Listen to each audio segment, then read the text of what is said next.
రెండో అధ్యాయం మొదటి నుంచి కొన్ని వచనాల నుంచి చదివి వినిపిస్తారు. 3వ దినమున గలీలోని కానాను ఊర్లో ఒక వివాహం జరిగెను. యేసు తల్లి అక్కడ ఉండెను. యేసును ఆయన శిష్యులను ఆ వివాహమునకు పిలువబడేది.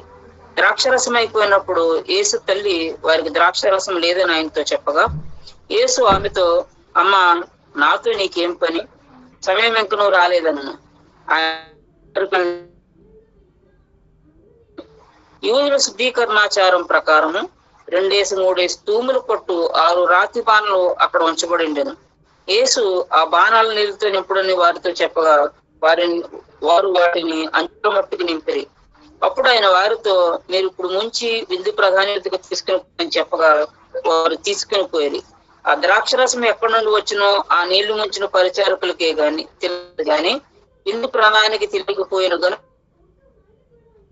ఆ నీళ్లు రుచి చూచినప్పుడు ఆ విందు ప్రధాని పెండ్లు కుమార్చి ప్రతి వాడును మంచి ద్రాక్షరసం జనులు మత్తుగా ఉన్నప్పుడు పోయిన నువ్వైతే మంచి ద్రాక్షరసం నంచుకున్నావని చెప్పారు. గలిలయలోని కానాలో యేసు చేసి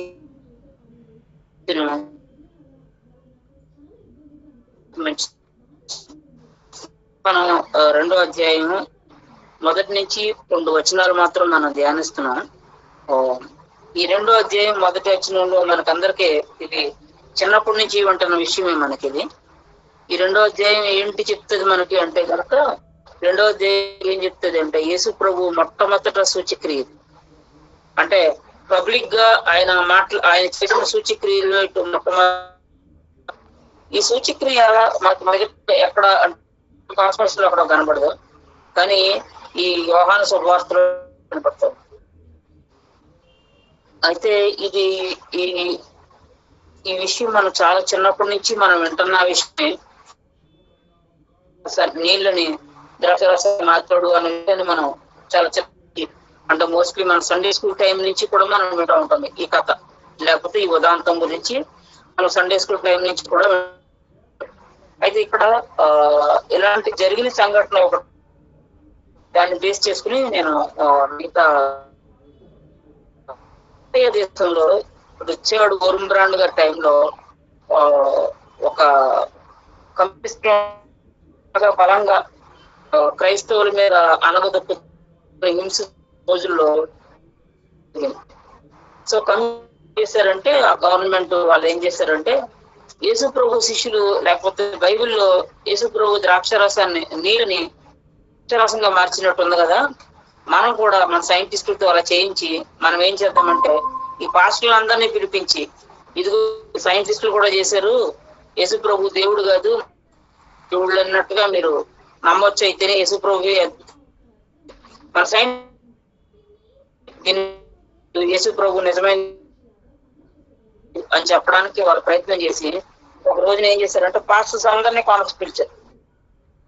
కాన్ఫరెన్స్ పిలిచి వాళ్ళు ఏం చేశారంటే ఈ బాణాల్లో నీళ్లు పెట్టి క్యాన్లో నీళ్లు పెట్టి వీళ్ళు రసాయనాలు దాంట్లో కలిపితే అది రసం లాగే ఉంది. ద్రాక్షరసం లాగే ఉన్నప్పుడు వాళ్ళు ఏం చేశారంటే ఇదిగో నీ దేవుడే కాదు, ఇదిగో చూడండి ఇది కూడా ద్రాక్షరసం లాగే ఉంది, మన శాస్త్రవేత్తలు దీన్ని చేశారని చెప్పినప్పుడు ఆ పాస్టర్స్ లోంచి ఒక ఆయన పైకి లేచి ఏమన్నాడంటే, మరి ఇప్పుడు దాన్ని తాగొచ్చా మనం అన్నాడు. అంటే వాళ్ళు ఏమన్నారంటే లేదు ఇందులో చాలా లాట్ ఆఫ్ కెమికల్స్ ఉన్నాయి కాబట్టి దీన్ని మనం తాగకూడదు, దీన్ని తాగితే మనం అస్వస్థతకు గురవుతాము అని చెప్పారు. అప్పుడు పాస్టర్ గారు అన్నాడట, నా యేసు ప్రభు నీళ్ళని మార్చినప్పుడు వాళ్ళు ఏం చేశారంటే అసలు ద్రాక్షరసం కన్నా ఈ ద్రాక్షరసం బాగుందని చెప్పారు, కానీ మీరేం చెప్తున్నారంటే ఆ ద్రాక్షరసం తాగితే జబ్బు పడతామని చెప్తున్నారు. ఇప్పుడు అర్థమైందా మీకు యేసు ప్రభు ఎంత గొప్ప దేవుడు అని చెప్పాడు కదా. అది అడిగిన తర్వాత రోజు నుంచి ఆ పాస్టర్ గారు కనబడలా. ఇది నిజంగా జరిగిన సంఘటన, ఇది రొమానియా ప్రాంతంలో జరిగిన సంఘటన. ఇది అంటే ఆ పాస్టర్ గారికి ఏం జరిగి ఉంటుందో, ఆ కమ్యూనిస్టులు ఆయన్ని ఏం చేసి ఉంటారో అన్నది మనం ఊహించుకోవచ్చు. సో ఒక అద్భుతమైన ఒక ఎంతో లేకపోతే మనుషులు ఎవరో చేయాలని ఒక అద్భుతాన్ని దేవుడు చేసినప్పుడు దాన్ని ఎట్లా స్వీకరించారు ప్రజలు, దాని వల్ల ఏం జరిగింది అన్న విషయం మనం ఆలోచిద్దాం. జనరల్ గా నేను ఈ రోజున ఈ కానా ఉదాంతం ఎప్పుడు చెప్పినా కూడా ఏం చేస్తారంటే యూజువల్ గా పెళ్లిలో చెప్తా ఉంటారు ఇది. కానీ నేను ఈ రోజున ఆ పెళ్లి గురించి ఏమీ మాట్లాడదలుచుకోలేదు. కానీ యేసు ప్రభు మనకి ఈ ఈ ఈ ఉదాంతంలో ఎన్ని రకాలుగా కనపడుతున్నాడు, లేకపోతే ఏ రకాలుగా కనపడుతున్నాడు అన్న విషయాన్ని మాత్రం చాలా క్లుప్తంగా నేను మాట్లాడి నా వాక్యాన్ని నేను ముగిస్తాను. వాస్తవానికి ఏంటి అంటే కనుక కానా జరిగినప్పుడు యేసు ప్రభు ఇంకా పబ్లిక్ మినిస్ట్రీలో ఇంకా అంత వెళ్ళనొట్టాడు కాదు. బికాస్ ఇదే ఆయన మొదటి అద్భుతం కింద మనం చూస్తున్నాం కాబట్టి.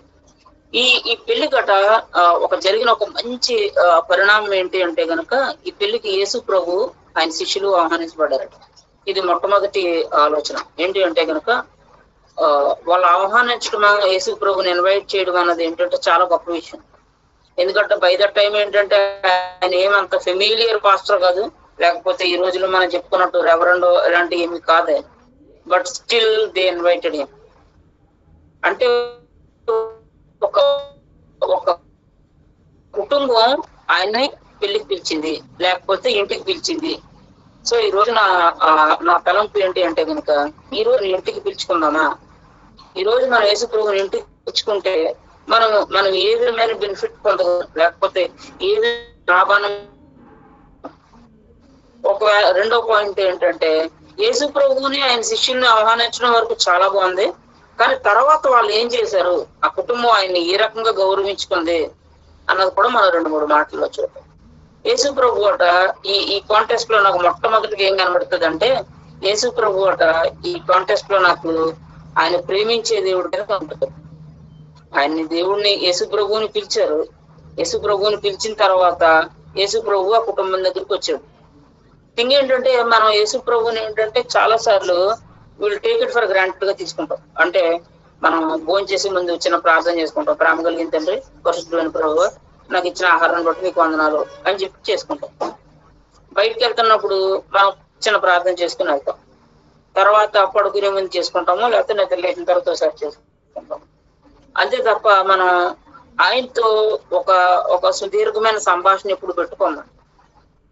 వీఆర్ లైక్ మనం ఎంతవరకు దేవుడిని చెప్తాము అంటే కనుక కొంతవరకే చెప్తాము, కొంతవరకే మనం ఎలా చేస్తాం. మన దేవుడిని ఎట్లా చేస్తాము అంటే కనుక మన ఏదైనా మనం ముహూర్తాలు చూడాల్సి వచ్చినప్పుడు, లేకపోతే ఎవరన్నా ఊరు వెళ్తున్నప్పుడు ఎదురు రావాల్సి వచ్చినప్పుడు, లేకపోతే వేరే వేరే విషయాల్లో మనం యేసు ప్రభుని పట్టించుకోనట్టుగా ఉంటాం. మనం పిలవడం అయితే పిలుస్తాం, పడుకునే ముందు ఒకసారి ప్రార్థన చేసుకుంటాం, సుఖనిద్ర దయచేయమని ప్రార్థన చేసుకుంటాం. కొన్నిసార్లు అయితే కొంచెం ఎక్స్ట్రీమ్కి వెళ్ళి బంగారు దూతలను కావలించండి అని చెప్పుకుంటాము. ఇవన్నీ చెప్పుకుంటాము. కానీ యేసు ప్రభుకి సరైన గౌరవాన్ని మాత్రం మనం ప్రొవైడ్ చేయం.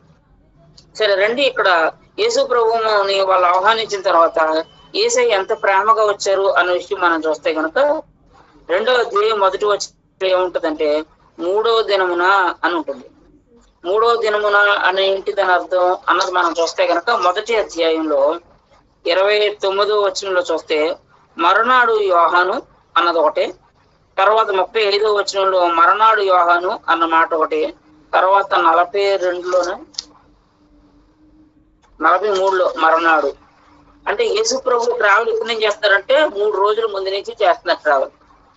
యేసు ప్రభు ట్రావెల్ ఆ పెళ్లికి రావడానికి 3 రోజుల ముందు నుంచి జరుగుతుంది ప్రయాణం.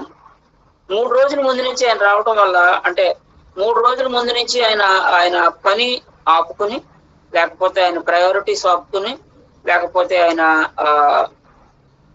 కొన్ని స్కెడ్యూల్స్ అన్ని రీషెడ్యూల్ చేసుకుని ఆయన వస్తున్నాడు. 3 రోజుల ముందు నుంచి వచ్చాడు. ఇక్కడ ఎందుకంటే 3వ దినమున అన్నది కదా.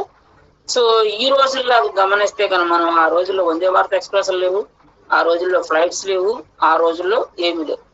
సో బై వాక్ అన్నా రావాలి, లేకపోతే గాడిగా అలాంటిది ఏదైనా తీసుకున్నా రావాలి. కానీ యేసు ప్రభు సరే ఏ రకంగా వచ్చినప్పుడు, గాడిదైనా కూడా ఇబ్బంది, నడిచి వచ్చినా కూడా ఇబ్బంది. 3 రోజులు ఆయన ప్రయాణం చేసి ఆ పెళ్లికి వచ్చాడు. అంటే ఆయన ఎంత ప్రేమించాడు కుటుంబాన్ని అన్నది మనకు అర్థమవుతుంది. సో ఇక్కడ మనం అర్థం చేసుకోవాల్సిన పాయింట్ ఏంటంటే ఒకవేళ దేవుణ్ణి మనం పిలిస్తే, దేవుణ్ణి మనం ఏదైనా సిచ్యువేషన్ లో అవ్వచ్చు, లేకపోతే ఏదైనా పరిస్థితిలో అవ్వచ్చు, లేకపోతే ఏదైనా సంఘటనలు అవ్వచ్చు, ఏదైనా ఇన్సిడెంట్ అవ్వచ్చు, ఏదైనా యాక్సిడెంట్ అవ్వచ్చు, నువ్వు దేవుని పిలిస్తే ఆయన నీ దగ్గరికి రావడానికి, మన దగ్గరికి రావడానికి ఇష్టపడే దేవుడుగా ఉన్నాడు. సో నా మొదటి పాయింట్ ఏంటి అంటే కనుక ఈ వాక్యంలో, ఈ కానా వివాహంలో నా మొదటి పాయింట్ అంటే యేసు ప్రభు ప్రేమించే దేవుడి కింద కనపడతాడు. మొట్టమొదటి మనం అర్థం చేసుకోవాల్సింది ఏంటంటే ఈయన ప్రేమించే దేవుడు. ఈయన ప్రేమించే దేవుడు కాబట్టి అంత దూరం నుంచి అన్ని రోజులు పని పాటలు పక్కకు పెట్టి, లేకపోతే ప్రీ ఫోన్ చేసుకునో, పోస్ట్ ఫోన్ చేసుకునో, ఆయన బై వాకో లేకపోతే బై ఆ గాడి దూరం ఎట్లానో ఆయన చేరుకున్నాడు. సో ఆయన ప్రేమించాడు కాబట్టి అంత దూరం ఆయన రాగలిగాడు. అంటే 3 రోజులు ప్రయాణం అన్నది మనం గమనించుకుంటే కనుక చాలా దూరం అయి ఉండొచ్చు. ఈ రోజున క్యాలిక్యులేషన్ 400 కిలోమీటర్స్ ఎంత ఉండొచ్చు. బట్ అది మన కౌంట్ గురించి చెప్పట్లేదు, కానీ నేను 3 రోజుల ప్రయాణం అన్నది వాకబుల్ చూసుకుంటే కనుక చాలా దూరం ఉంటుంది. అంత దూరం నుంచి అంత శారీరక శ్రమను వచ్చుకుని యేసు ప్రభు మన దగ్గరకు వచ్చి ఆ కుటుంబం, ఇప్పుడు మనకున్న ఆ బిలీఫ్ అవ్వచ్చు, లేకపోతే మనకున్న గ్యారంటీ ఏంటి అంటే కనుక యేసు ప్రభువుని పిలిచినప్పుడు ఆయన అక్కడికి వచ్చాడు. ఇప్పుడు మనం పిలిచినప్పుడు ఆ యేసు ప్రభు మన దగ్గరకు వస్తాడు.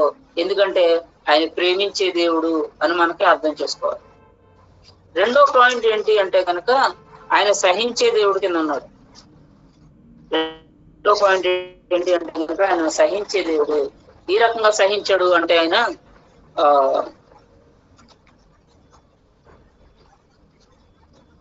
9వ వచనం చదువుదామా? 9వ వచనం చదువుతున్నాను. ఆ ద్రాక్షారసం ఎక్కడి నుండి వచ్చినో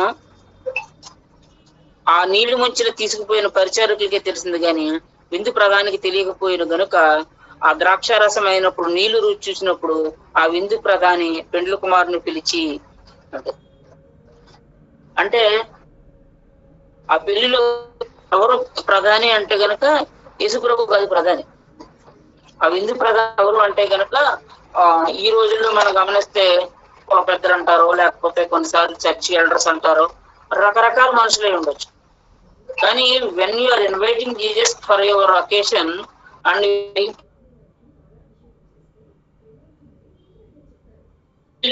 ప్రధాని అంటే కనుక యేసు ప్రభు ప్రధాని కాదు. ఎందుకు యేసు ప్రభు ప్రధాని కాదంటే అక్కడ రాసుకుంది విందు ప్రధాని పిలిచి మాట్లాడతాడు. అంటే ఈ విందు ప్రధాని గురించి మనం ఒక విషయం ఆలోచించొచ్చేమనిపిస్తున్నాం. ఏంటంటే కనుక ఆ విందు ప్రధాని ఏం మాట్లాడాలంటే కనుక, ఇదేంటి అప్పుడు నువ్వు ముందు చెడ్డ పోసిన తర్వాత మంచిది పోతున్నావు, పోసిన తర్వాత చెడ్డ కూడా మనవాది కదా, ఎట్లా మాట్లాడుతున్నావు? ఒకవేళ నాకేం అర్థమైందంటే, ఒకవేళ ఆ ద్రాక్షరసం అయిపోయిందన్న విషయం ఆయనకు తెలిస్తే కనుక ఆ విందు ప్రధాని ఏమంటాడంటే, రమ్మని ఎక్కడ ఉన్నాను కానీ అది చేసుకోవాలి కదా, చూసుకోవాలి కదా. రెండో పాయింట్ ఏంటి అంటే కనుక దాన్ని ఎవరితో మాట్లాడుతున్నాను, ఇది నాకు కొంచెం అజీబ్గా లేకపోతే కొంచెం ఇబ్బంది. అంటే పెండ్లి కుమారుడు వేరే సంతోషంలో ఉంటాడు, చాలా సంతోషంలో ఉంటాడు, పెళ్లి జరుగుతున్న సంతోషంలో. నీకే ఎవరో ఉంటారో కుటుంబంలో బావ వీడియో ఆఫ్ చేయవా? వీడియో ఆఫ్ చేయి, సిగ్నల్ కొంచెం మిస్ అవుతుంది, సిగ్నల్ మిస్ అవుతుంది.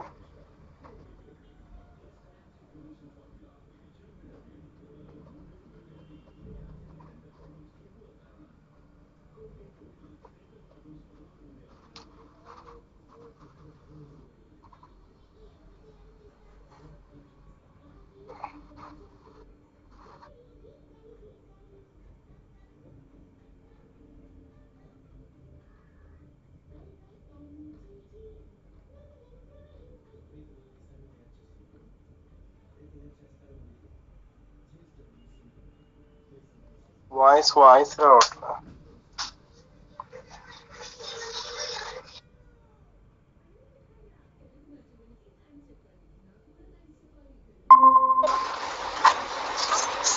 సారీ, నెట్ కనెక్షన్ కట్ అయింది.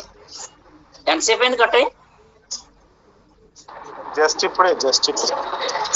ఓకే. సో రెండో పాయింట్ మనం ఎలా చూస్తున్నామంటే సహించే దేవుడి కింద చూస్తున్నాం. మనం సహించే దేవుడు ఆయన. మొట్టమొదటి పాయింట్ ఏం చూసాం, మనం ప్రేమించే దేవుడి కింద చూసాం ఆయన్ని. రెండోది సహించే దేవుడి కింద చూస్తున్నాం. జనరల్ గా ఏంటి అంటే కనుక మనకు సామాన్యంగా మన పెళ్లిళ్ళు కూడా మనకి ఎక్కడ మనం ఇబ్బంది పడుతూ ఉంటాము అంటే కనుక మనం ఇంటికి పిలిచిన వాళ్ళందరినీ మనం సరిగ్గా ఎంగేజ్ చేయలేని పరిస్థితిలో ఉంటాం. మనం కొన్నిసార్లు ఈ ఎంగేజ్ చేయలేని పరిస్థితుల్లో ఏంటంటే అందరికీ అలకలు ఎందుకు వస్తాయి అంటే కనుక వాళ్ళకున్న పరిస్థితిని బట్టి, అదిగో మమ్మల్ని పిలిచావు మాతో మాట్లాడలేదనో, మమ్మల్ని పిలిచావు మమ్మల్ని సరిగ్గా ఆనర్ చేయలేదనో మనం ఫీల్ అవుతూ ఉంటాం. వాళ్ళు ఫీల్ అవుతూ ఉంటారు. కొన్నిసార్లు మనం వేరే చోటుకి వెళ్ళినప్పుడు మనం కూడా అట్లనే ఫీల్ అవుతున్నాం. కానీ దేవుడు ఏం చేస్తున్నాడు అంటే కనుక అట్లాంటి ఏమీ పెట్టుకోవట్లే నా దేవుడు. ఇక్కడ మన దేవుడు ఎంత నాకేమనిపిస్తుంది అంటే ఎంత సంస్కారవంతమైన దేవుడు అయితే గనక, అరే నేనే గనక ఒకవేళ ఇట్లా చేస్తే గనక,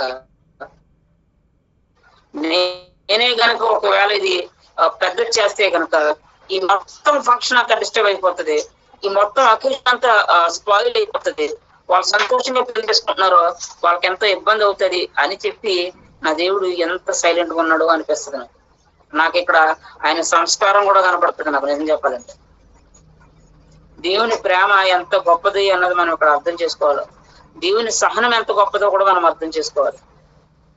జనరల్ గా పాత నిబంధన కాలంలో మనం ఏమంటాడంటే దేవుడు నా మహిమను నేను వేరే ఎవరికి ఇవ్వను అంటాడే. కానీ ఈ కాంటెస్ట్ కి వచ్చేసరికి ఏంటంటే దేవుడు చాలా సైలెంట్ గా ఉన్నాడు.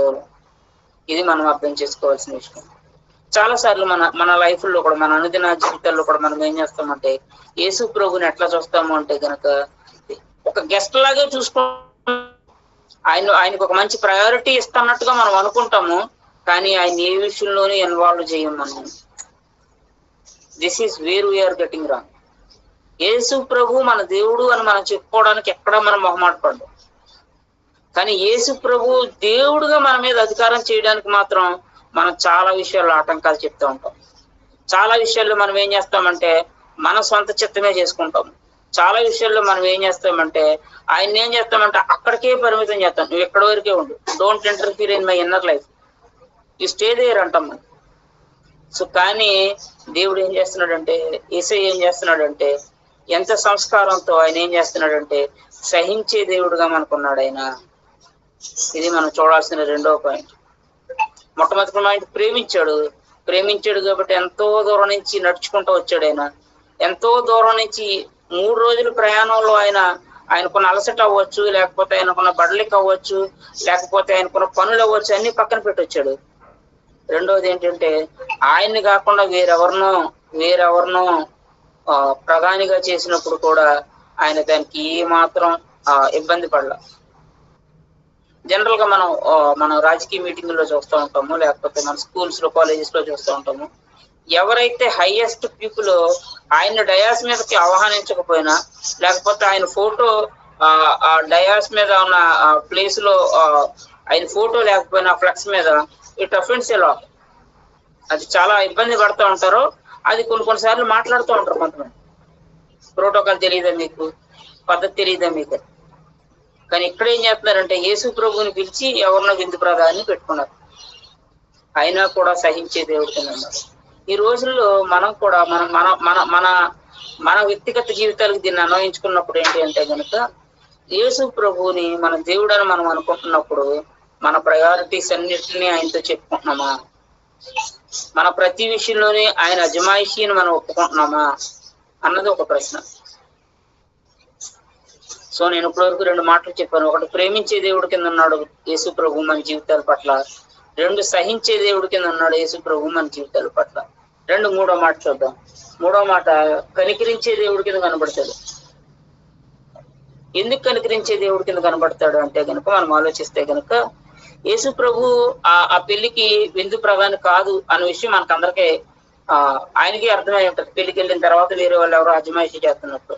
అయినా కూడా అక్కడ ద్రాక్షరసం అయిపోయింది అని చెప్పినప్పుడు ఆయన ఏం చేస్తున్నాడు అంటే గనక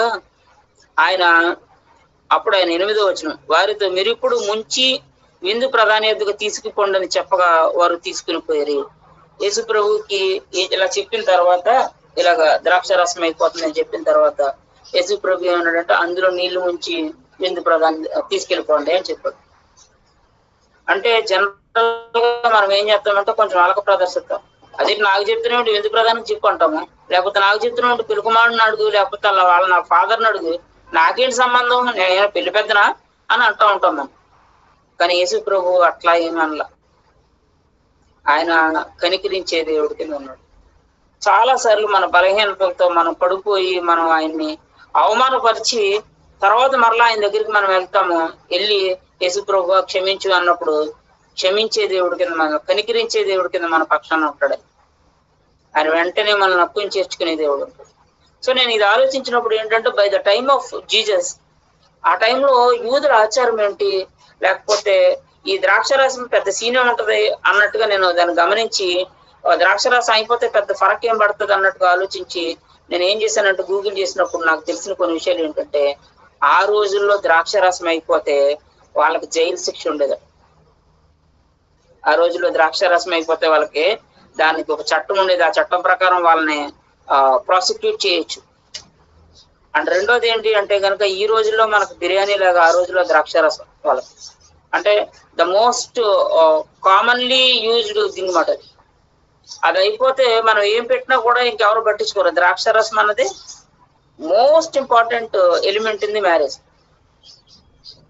అలాంటి ద్రాక్షారసం అయిపోతే రెండోది ఏంటి అంటే కనుక, మూడోది పాయింట్ ఏంటి అంటే ద్రాక్షారసాన్ని అప్పటికప్పుడు తయారు చేయలేదు.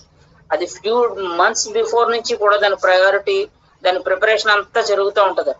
అప్పటికప్పుడు చేయలేరు. ఇప్పుడు మనకు చూడండి, సాంబార్ అయిపోయింది అనుకో, వేడి నీళ్ళు పక్కన రెడీగా ఉంటాయి, we can mix it up and చేసేస్తాం, దాన్ని తూసేస్తాం మనం. అలాగే రైస్ వేడి వేడి వాటర్ అలా ఉంటది, రైస్ అయిపోతే దిగిమేయగానే అది త్వరగా ఉడికిపోతుంది. ఇలాంటివి మనకున్న షార్ట్ కట్స్లు ఉంటాయి. But when it comes to ద్రాక్షారసం ఏంటంటే యూ కెనాట్ డూ ఎనీథింగ్. నువ్వు దాన్ని అంత ఇమ్మీడియట్ గా నువ్వు తయారు చేయలేవు. కానీ నా దేవుడు ఏం చేస్తున్నాడు అంటే గనక, ఈ బైబిల్లో ఉన్న దేవుడు ఏం చేస్తున్నాడు అంటే గనక, ఈ బైబిల్లో ఉన్న దేవుడు దాన్ని అతి విలువైందిగా చేశాడు. దీన్ని మన స్పిరిచువల్ లైఫ్ కి మనం ఆపాదించుకున్నప్పుడు ఏం జరుగుతుంది అంటే, మన జీవితాల్లో మనం చాలా సార్లు మన దేవుడిని పక్కన పెట్టేసి పనిచేస్తూ ఉంటాం. నువ్వు ఎంత పక్కన పెట్టి పని చేసినా చివరకు ప్రభువా ఇదిగో ఇది పరిస్థితి, నా పరిస్థితి అంటే గనక దేవుడు దాన్ని హక్కును చేర్చుకుని మరింత విజయంగా మార్చే దేవుడుగా, లేకపోతే మరింత విలువైందిగా మార్చే దేవుడుగా మనకి ఈ కాంటెస్ట్ లో కనబడుతూ ఉంటుంది. మరింత విలువైందిగా చేసే దేవుడుగా. ఒక మాట ఉంటుంది కీర్తనలో, నా చర్య అంతా నేను చెప్పుకొనగా నీవు నాకు ఉత్తరం ఇచ్చితివి అని ఉంటుంది. నా చర్య అంతా అంటే నేనేం చేశాను, నేనేం చెందాను, నేను ఎక్కడ పడిపోయాను, నేను ఎక్కడ లేచాను, నేను ఎక్కడ నిన్ను దూరం పెట్టాను, నేను ఎక్కడ నిన్ను అవమానపరిచాను, ఇవన్నీ మనం ఆయనతో చెప్పుకుంటాం. నా చర్య అంతా అంటే what ever the things I have done, if you confess, నువ్వు ఒప్పుకుంటే, నేను ఒప్పుకుంటే గనక ఆయన వెంటనే మాట్లాడే దేవుడుగా ఉన్నాడు. ఆయన వెంటనే ఆన్సర్ చేసే దేవుడుగా ఉన్నాడు. ఇక్కడ మనం 3 పాయింట్లు చూసాం ఈ కానా పెళ్లిలో. మొట్టమొదటి పాయింట్ ప్రేమించే దేవుడు, రెండో పాయింట్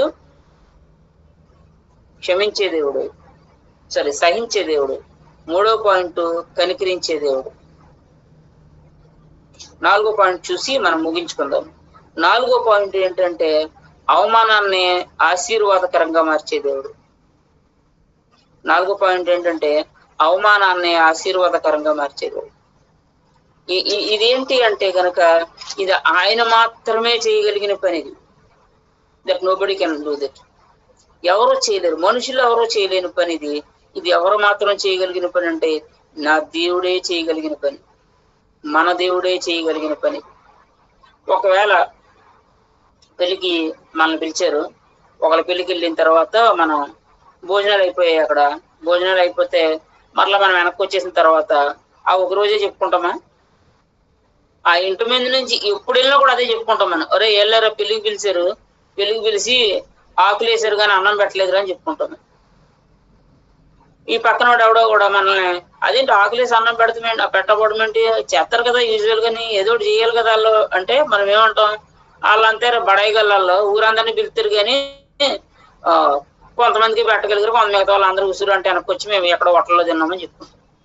అంటే ఆ అవమానము ఆ రోజుతో పోదు, ఆ అవమానము ఆ పూటతో పోదు, ఆ అవమానము తరాల వెంబడి వస్తుంది. నేను నా కొడుకు వెళ్తుంటే నేను అడిగి చెప్తాను. ఒకవేళ ఆడు కూడా ఆ కొడుకు చెప్పాడు అనుకో, అది నెక్స్ట్ జనరేషన్ కూడా వస్తుంది. అంటే అట్టి అవమానాన్ని దేవుడు ఏం చేశాడంటే చిటికలో తీర్చేశాడు. ఆయన మాత్రమే చేయగలిగిన అద్భుతం అది. ఆయనే చేశాడు అది. ఆయన మాత్రమే మార్చగలిగిన అద్భుతం అది. ఆయన మాత్రమే తీసివేయగల అవమానం అది. ఆయన దాన్ని తీసి ఆశీర్వాదకరంగా పెట్టాడు. అవమానాన్ని ఆశీర్వాదకరంగా మార్చే దేవుడు ఈ పెళ్లిలో మనకు కనబడతాడు.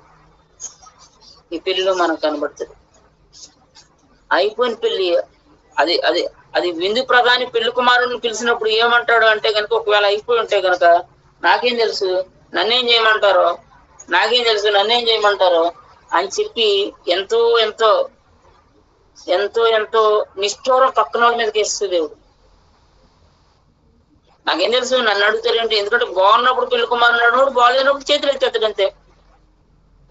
అయితే ఇక్కడ మనం చూస్తే కనుక అవమానాన్ని తీసివేసి ఆశీర్వాదాన్ని ఇచ్చే దేవుడి కింద ఉన్నాడు. అవమానాన్ని తీసి ఆశీర్వాదం ఇచ్చే దేవుడి కింద ఉన్నాడు. చాలా సార్లు మన జీవితాల్లో మనం ఏం చేస్తామంటే ఇంతే మరి మన పరిస్థితి, ఇంకేం చేస్తాం మరి, ఇంక దేవుడు పట్టించుకోవట్లేదు, ఎవరో పట్టించుకోవట్లేదు అని అనుకుంటూ ఉంటాము. కానీ దేవుడు ఏమంటాడంటే నేను మారుస్తాను, మీరు నిన్ను అట్టుకున్నారు. ఒకవేళ ఇదే పెళ్లికి దేవుడిని మళ్ళీ అంటే ఒకవేళ ఇంట్లో ఇద్దరు ఉన్నారు అనుకుందాం పిల్లలు. మొదటి పిల్లడు పెళ్లికి యేసు ప్రభుని పిలిచారు, విందు ప్రధాన్ని వేరే అతను పెట్టారు. ఒకవేళ రెండోవాడు పెళ్లి జరుగుందని అనుకుందాం, రెండోవాడి పెళ్లికి కూడా యేసు ప్రభుని పిలుస్తారు కదా ఖచ్చితంగా. రెండోవాడికి పిలిచినప్పుడు విందు ప్రధాన్ని ఎవరిని పెడతారు? ఖచ్చితంగా యేసు ప్రభుని పెడతారు.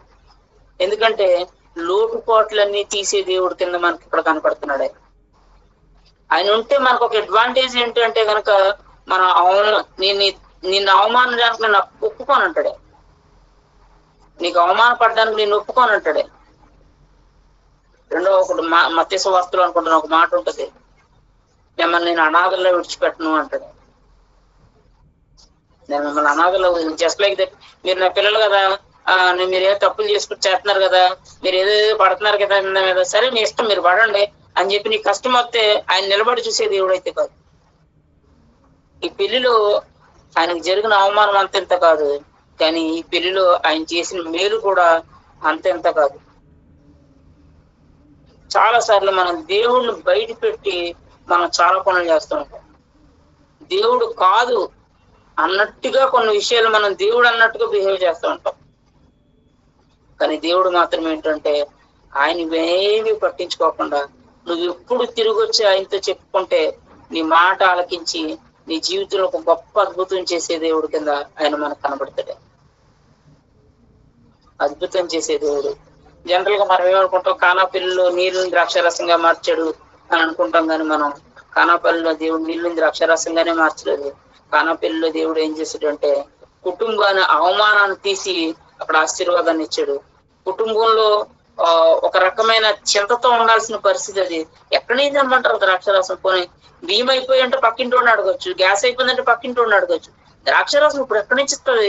ఎవరు తీసుకురాగలం? ఇంత పెద్ద పెళ్లిలు, ఇది ఎంత పెద్ద అవమానంగా అనుకుంటున్న టైంలో దేవుడు ఏం చేస్తున్నాడంటే అవమానపడినవురా. ఈ రోజున ప్రతిరోజు మనం కూడుకుంటున్న మనతో దేవుడు ఒక మాట చెప్తున్నాడు ఏంటంటే, ఈ జరిగిన సంఘటన అంతా కూడా దేవుడు ఎవరి ద్వారా చేయించాడు అంటే గనక ఆ పరిచారకుల ద్వారానే చేయించాడు. 9వ వచనం, ఆ ద్రాక్షరసం ఎక్కడి నుండి వచ్చును, ఆ నీళ్లు ముంచి తీసుకుపోయిన పరిచారకులకే తెలిసింది కానీ విందు ప్రధానికి తెలియకపోయాను. ఈ రోజున మనం కూడా మన జీవితాల్లో మనం కూడా ఒక పరిచారకుడిలా నువ్వు ఉంటే, నేనుంటే ఆయనకి దేవుడు మన ద్వారా కూడా అద్భుతాలు చేయించడానికి ఇష్టపడతా ఉంటాడు. దేవుడు మన ద్వారానే అవమానాన్ని తీసేసి వారి కొంతమంది జీవితంలో ఆశీర్వాదాన్ని ఇచ్చే దేవుడు కింద మనకి మనం ఒక ప్లాట్ఫామ్ లాగా, ఒక బ్రిడ్జ్ లా మనం ఉండడానికి దేవుడు మనల్ని వాడుకుంటాడు. ఈ రోజున మనకున్న, లేకపోతే మనకి సెన్స్ క్రైస్తవ లోకంలో చాలా ఉన్న ప్రాబ్లం ఏంటంటే అందరూ విందు ప్రధానులు అవ్వాలని కోరుకుంటారు. ప్రాబ్లం ఎక్కడ వస్తుంది అంటే కనుక నువ్వు విందు ప్రధాని కాదు, నువ్వు పరిచారకుడు అన్న విషయం నీకు అర్థమైతే నీ ద్వారా, నా ద్వారా, లేకపోతే మన ద్వారా దేవుడు తయారు చేసుకుంటున్నాడు.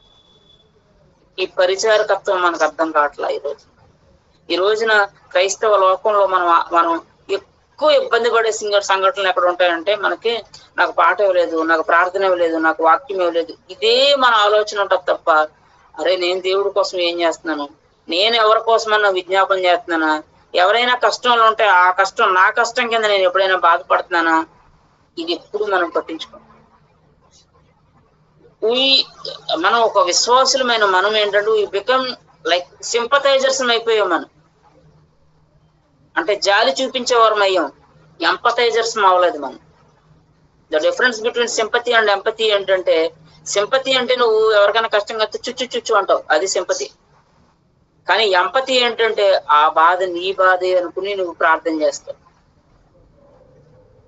ఆ బాధ నీ బాధే అనుకుంటావు. ఎవరికైనా వేలు డోర్లో పడిపోయింది అనుకో, ఆడు ఎంత బాధపడుతున్నాడో అన్నది నువ్వు ఊహించుకుని ఆ బాధ నీ బాధలా ఫీల్ అయ్యి నువ్వు ప్రార్థన చేస్తావు. సో ఈ రోజున మనకి ఏమవుతుంది అంటే కనుక, క్రైస్తవ లోకంలో ఎంపథైజర్స్ మిస్ అయిపోతున్నాం. మనం ఎంపథైజర్స్ మిస్ అయిపోతున్నాం.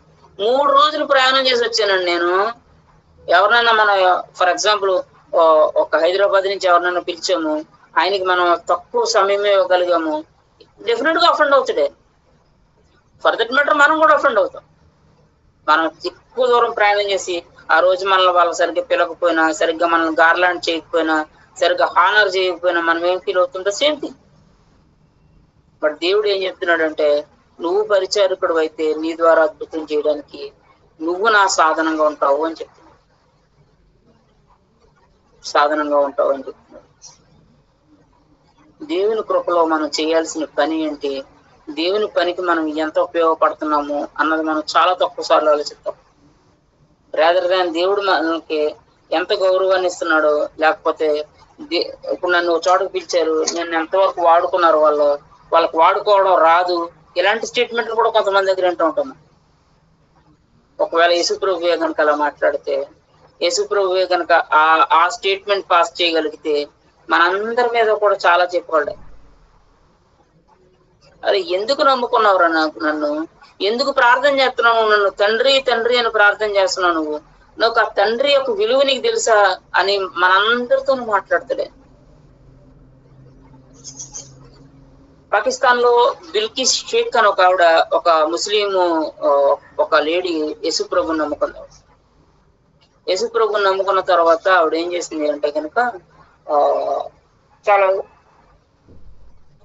చాలా ఆవిడ సువార్త చెప్పిన ఒక బ్రిటిషర్స్ ఎవరో చెప్తారు, దాని ద్వారా ఆవిడ రక్షించబడుతుంది. చాలా సార్లు బైబిల్ లైక్ ధనవంతురాలు, చాలా ధనవంతురాలు. అలాంటి ధనవంతురాలు యేసుప్రభుని నమ్ముకున్న తర్వాత ఆవిడ ఒక పుస్తకం రాసింది, బిల్కిస్ షేక్ అని. ఒకవేళ మీకు కుదిరితే పుస్తకం కనుక్కోండి, చదవండి, చాలా బాగుంటది. బిల్కిస్ షేక్ టైటిల్ ఏం పెట్టిందంటే, ఆవిడ తండ్రి అని నేను పిలవడానికి సాహసించాను అని చెప్పి రాస్తారు. ఆ టైటిల్, బుక్ టైటిల్ అది. తండ్రి అని పిలవడానికి సాహసించిందండి, సాహసం చేసింది, సాహసం. మనం చాలా క్యాజువల్ గా తండ్రి అని పిలుస్తాం. మనం ఎక్కువసారి తండ్రి అని పిలవడం వల్ల, అంటే మన చిన్నప్పటి నుంచి తండ్రి అని పిలవడం వల్ల ఏంటంటే మనకు కూడా దాని మీద ఆ మాట మీద పెద్ద అవగాహన ఉండదు మనకి. It is like some other word. కానీ ఫస్ట్ జనరేషన్ క్రిస్టియన్స్ ఎవరైతే ఉన్నారో, అప్పుడే రక్షించబడి వచ్చిన ఆవిడ ఒక వేరే సిద్ధాంతంలోనూ లేకపోతే వేరే భక్తిలో పెరిగిన ఆవిడ యేసు ప్రభువే దేవుడు అని తెలుసుకున్న తర్వాత ఆ దేవుడిని తండ్రి అని పిలాలంటే, అమ్మో నాకు చాలా భయం వేస్తుందని చెప్పి చాలా భయంతో పిలుచుకుంది ఆవిడ. తండ్రి అని పిలవడానికి నేను సాహసం చేశాను అని చెప్పట్టు. మనకి ఈ రోజున దేవుడు కామన్ అయిపోయి ఆయన మనకి ఏంటంటే, ఆయన బాగా ఫెమిలియర్ అయిపోవడం వల్ల ఏంటంటే చాలా విషయాలు మనం తీసుకోలేకపోతాం. ఈ కానా విషయంలో ఆ దంపతులు లేకపోతే ఆ కుటుంబాలు, లేకపోతే పెళ్లి కొడుకు తిరుపతి పిలిచారో పెళ్లి కూతురు ఎవరు పిలిచినా కానీ ఒకే ఒక మంచి పని చేశారు. ఎంటైర్ మ్యారేజ్ లో ఒకటేంటంటే ఆయన్ని ఇన్వైట్ చేశారు. ఆయన ఇన్వైట్ చేయడం వల్ల అక్కడ ఒక పెద్ద అవమానం తప్పిపోయి ఒక గొప్ప ఆశీర్వాదం వచ్చింది ఒకటే.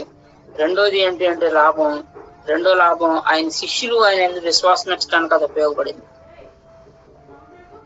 ఇక్కడ నాకు ఒక చిన్న డౌట్ కూడా వచ్చిందంటే, ఎందుకు దేవుడు యేసుప్రభు శిష్యులను వాడుకోలేదు ఆ మిరకిళ్ళు అంటే గనక వాళ్ళకు కూడా విశ్వాసం లేదు, వాళ్ళు కూడా బహుశా బిత్తర చూపులు చూసుకుంటారా ఆ పర్టికులర్ టైంలో. కాబట్టి దేవుడు ఎవరిని వాడుకున్నాడంటే, అక్కడ విశ్వాసంగా ఎవరు చూస్తున్నారంటే ఆ మరీ చెప్పి వెళ్ళిన తర్వాత బహుశా ఏం చెప్తే చేద్దామని చెప్పి ఆ పరిచారకులు ఆయన ఇంకా చూస్తా ఉండొచ్చు. బహుశా ఆయన ఏం చెప్తాడు అని ఆ మాట వైపు చూస్తూ ఉండొచ్చు. దాని వల్ల దేవుడు అక్కడ అద్భుతం చేయగలడు. ఈ రోజు నీ కానా పిల్ల ద్వారా మనం అర్థం చేసుకోవాల్సింది ఏంటి అంటే, దేవుడు ప్రేమించే దేవుడుగా ఉన్నాడు, యేసు ప్రభు సహించే దేవుడుగా ఉన్నాడు, యేసు ప్రభు కనికరించే దేవుడుగా ఉన్నాడు, యేసు ప్రభు అవమానాన్ని ఆశీర్వదించే దేవుడుగా ఉన్నాడు. ఈ రోజున నువ్వు నేను మనం పరిచారకులుగా ఉందామా? యేసు ప్రభు చేసే అద్భుతాల్లో పాలువారం అవుదామా? ఎందుకంటే మనం గమనిస్తున్న పరిస్థితులు చాలా చాలా శరవేగంగా. ఆంధ్రప్రదేశ్ లో క్రిస్టియానిటీ మీద పెద్ద ఇబ్బంది ఉండదు, ఇప్పుడల్లా ఏమి రాదు అని మనం అనుకుంటున్నా జరుగుతున్న క్రమంలో శరవేగంగా మార్పులు జరుగుతున్న పరిస్థితుల్లో మనం ఏం చేద్దాం? మనం పరిచారకులుగా ఉంటే దేవుడు పారిభాగస్తులను చేస్తాడు. ఒకవేళ నువ్వు పరిచారకుడుగా ఉంటే దేవుడు నీ ద్వారా అనేక మందికి ఆశీర్వాదాన్ని చేస్తాడు. ఒకవేళ నువ్వు పరిచారకుడుగా ఉంటే గనుక యేసు ప్రభు నిన్ను ప్రేమించే దేవుడుగా ఉంటాడు, నిన్ను వాడుకునే దేవుడుగా ఉంటాడు. లేదు లేదు లేదు నేను కూడా విందు ప్రధాని అంటావా? అది మన చేతుల్లోనే ఉంది. ప్రార్థన చేసుకుందాం. అందరూ కళ్ళ వంచి కళ్ళు మూసుకుంటే చిన్న ప్రార్థన చేసుకుందాం. ఈ ద హోల్ కాంటెక్స్ట్ లో దేవుడు మనకి ప్రేమించే దేవుడుగా కనపడుతున్నాడు, సహించే దేవుడుగా కనపడుతున్నాడు, కనికరించే దేవుడుగా కనపడుతున్నాడు, అవమానాన్ని ఆశీర్వాదంగా మార్చే దేవుడుగా కనపడుతున్నాడు. ఈ మాటలన్నీ పట్టుకుని నువ్వు దేవుని స్తుతించగలిగితే అది ఎంత గొప్ప ఆరాధన కదా. అదే కదా ఆరాధన. పాట రూపంలో కాకుండా నీ నోట నుండి వచ్చే ఈ మాటలు ఎంత గొప్ప ఆరాధన ఇస్తాయి కదా. నీ మనసుని ఎంత సూదింగ్ చేస్తాయి కదా. నీ ఇబ్బందులన్నింటిలోని వేసి నీకున్నాడన్న ఒక భరోసాని ఇస్తాయి కదా. ప్రార్థన చేసుకుందాం. పరిచారకుడుగా ఉంటాను ప్రభు అని ప్రార్థన చేసుకుందాం. సర్వోన్నతుడు మా తండ్రి, సర్వకృపానిధిగు మా ప్రభువ, మీ ప్రేమకే వందనాలు చెల్లించుకుంటున్నాను తండ్రి. మీరు మాట్లాడిన మాటలను బట్టి మీకు వందనాలు. నీ బిడ్డల హృదయాల్లో ఈ మాటలు పదిలించేయండి. ఈ మాటలు తండ్రి వారి కష్టకాలంలో ఉన్నప్పుడు, లేకపోతే వారి ఇబ్బందులు ఉన్నప్పుడు నా తండ్రి వారికి తండ్రి జ్ఞాపకం చేయమని పెట్టుకుంటున్నాను తండ్రి. వారిని తండ్రి సపోర్ట్ చేసేవిగా ఈ మాటలు ఉండగలకు సహాయం చేయండి. వారిని కలవరంలో ఉన్నప్పుడు వాళ్ళని శాంతపరిచేదిగా నా తండ్రి నాయన, అలాగనే వారి ఇబ్బందుల్లో ఉన్నప్పుడు నా తండ్రి ఆశీర్వాదం ఇచ్చే దేవుడుగా ఆయన ఈ రోజు మీరు మాట్లాడిన ప్రతి మాట ద్వారా తండ్రి నేను వారిని కృపలో జ్ఞాపకం చేసుకోనండి. నాయన మమ్మల్ని ప్రశ్నించనివ్వండి ప్రభు నీ మాటలో. నా తండ్రి నాయన నిజంగానే నేను దేవుడుగా, మేము విందు ప్రధానిగా, లేకపోతే మా జీవితాలకు ప్రధానమైన వాడుగా మిమ్మల్ని పెట్టుకునేవారుగా మేము ఉండగలకు సహాయం చేయండి. ప్రధానంగానే మిమ్మల్ని చూసుకుంటున్నామా అన్న విషయంలో మమ్మల్ని ప్రశ్నించనివ్వండి ప్రభు.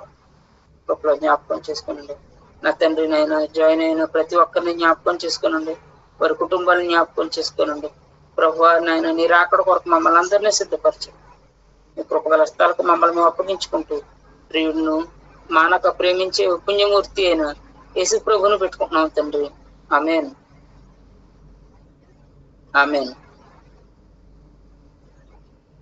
అందరికీ వందనాలండి.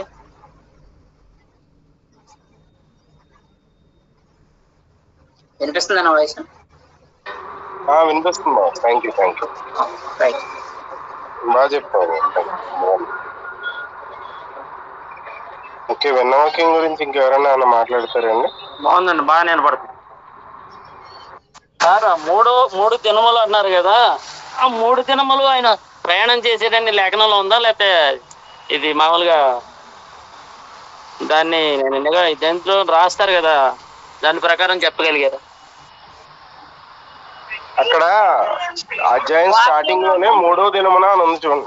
3వ దినమున ఉంది అంటే 3వ దినం అంటే యేసు ప్రభు వారు అది ఎలా అర్థం చేసుకోవాలి అంటే ఆయన 3 దినాల నుంచి నడిపించాడనా, లేకపోతే అక్కడ చెప్తా వచ్చారు కదా 3 రోజులు అని చెప్పి చెప్తా వచ్చారు కదా, అందుకని నేను అడుగుతున్నాను. ఆయన వాక్యంలో మరునాడు అన్నారు కదండి, అది 3 దినాలు.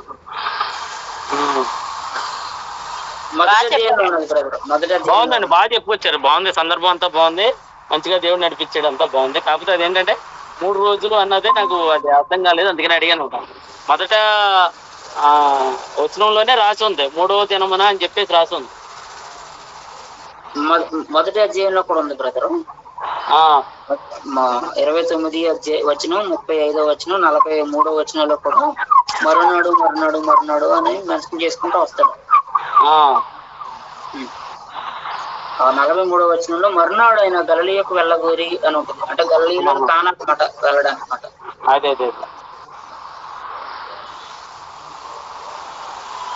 ఓకే సార్, థ్యాంక్స్ అండి. మంచిగా అసలు నేను ప్రతిసారి మీరు విన్నాం అనుకుంటాను, ఆ సమయానికి ఎవరో లేదో అడ్డం రావడం లేకపోతే ఏదో విషయంలో మానేయటం జరుగుతుంది. ఈరోజు దేవుడు పరిపూర్ణంగా వినిపింపజేశారు. ఏదో మంచి మెసేజ్ మనకు మాత్రమే వినిపించింది, ఏం పర్లేదు, రికార్డింగ్ చేశాను. టెక్నికల్ ఇష్యూ రాకపోతే పర్లా. చాలా బాగా చెప్పారండి, చాలా బాగా చెప్పారు, చాలా బాగుంది. వందనాలండి. చాలా సార్లు విన్నాం కానీ ఈ కోణాల్లో అవునవును బాగుంది. గూగుల్ సెర్చ్ కూడా ఇదే ఫస్ట్ టైం విన్నాం. అంటే వాళ్ళకి జైలు చేస్తారు అన్నట్టు. అవును, వాళ్ళకి పెనాల్టీ వేస్తారన్న విషయం కూడా ఈరోజే వింటాం. నేను ఇదే ఫస్ట్ టైం చెప్పిన రియల్ స్టోరీ కూడా చాలా బాగుంది. ఎవరు లేచి కొంచెం తాగించడానికి బలి అడిగాడు, కాకపోతే అడిగిన తర్వాత కనబడలేదన్నా, అదే బాగా అడిగిన తర్వాత కనపడలేదంటే అది కలిపింది కెమికల్ ఉందో తాగకూడదని చెప్తూ వచ్చారు. యేసు ప్రభు ఇచ్చిందేమో జీవం, మనుషుల్ని జీవింపజేయడానికి ఇచ్చాడు. వాళ్ళేమో ఏదో తయారు చేసి జీవపడమ్మం కొరకు తయారు చేసిన బ్యాచ్ అనమాట. అందుకనే తాగకూడదని చెప్పారు. తాగితే వెళ్ళిపోతారా బాబు పైలోకానికి. అప్పటికప్పుడే చెప్పాను మా బావగారికి, కానీ ఆయన బాగానే చాలా ఇన్ఫర్మేషన్ గ్యాదర్ చేశారు. అమ్ముల పొదలో దాచుకుంటారేమో ఆయన తయారు చేసుకొని. ముఖ్యశ్వరయ్య గారు నిత్య అలాట్.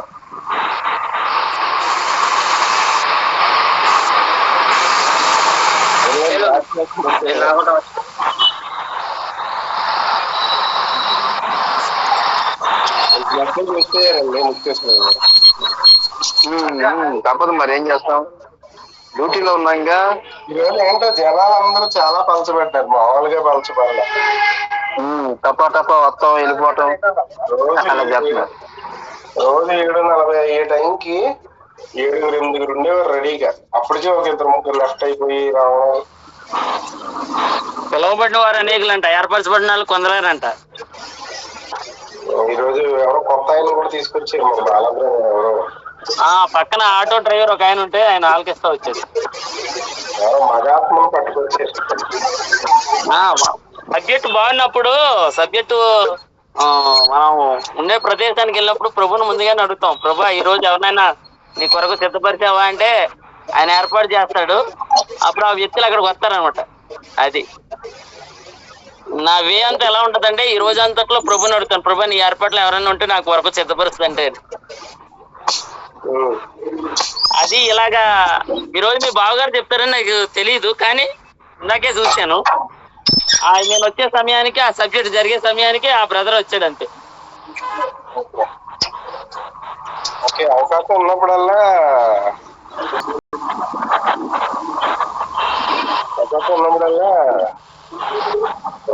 బాగా తీసుకోవడానికి చూడు, చెప్తా ఉంటాను. అయితే నేను మిస్ అవుతున్నాను, చెప్పలేదు. నుంచి కొంచెం రెగ్యులర్ గా చెప్పడానికి ట్రై చేస్తాను. ముఖ్యేశ్వర గారు వద్దన్నారు నాకు.